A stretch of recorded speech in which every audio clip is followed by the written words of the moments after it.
Salut à tous! Un petit point météo relatif à l'activité cyclonique de cette saison 2025.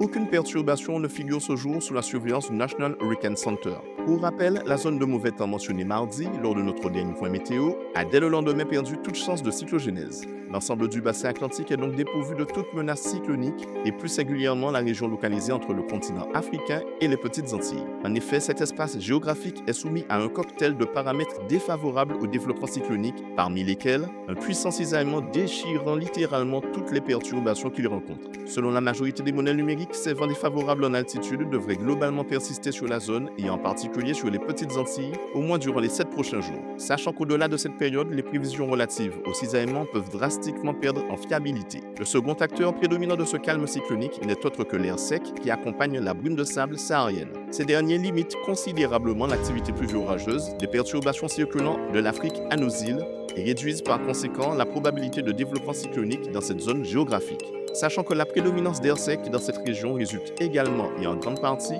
de l'intensité et du positionnement de l'anticyclone des Açores en Atlantique, et il se trouve qu'il est actuellement très puissant. Pour rappel et de manière très simplifiée, les conditions atmosphériques d'une région sont en grande partie régies par deux types de systèmes météorologiques: les systèmes de haute pression atmosphérique et les systèmes de basse pression atmosphérique. Les systèmes de basse pression, dont font notamment partie les zones tropicales, la zone de convergence intertropicale et la mousson africaine, favorisent des mouvements d'air ascendants, ce qui finit par générer un temps perturbé et une atmosphère instable.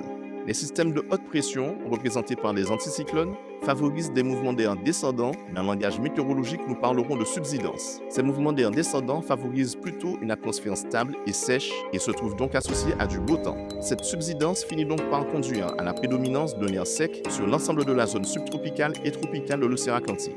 Concernant nos régions, ces conditions anticycloniques périphériques n'annulent pas totalement le risque de pluies sporadiques liées à des conditions météorologiques localisées, de la vigilance jaune émise pour la Guadeloupe de vendredi à hier samedi. Cependant, ces conditions anticycloniques réduisent fortement l'intensité de l'activité pluvio-orageuse dans les régions concernées. De surcroît, plus l'anticyclone est puissant, plus il a la capacité de repousser vers le sud les zones de basse pression dont font partie les zones tropicales et la zone de convergence intertropicale.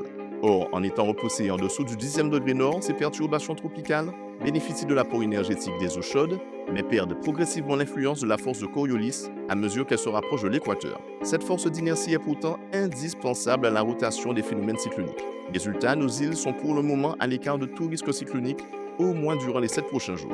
En contrepartie, nous héritons donc encore d'un temps relativement sec et poussiéreux. En attendant, c'est tout pour aujourd'hui. Excellente soirée à vous, à bientôt!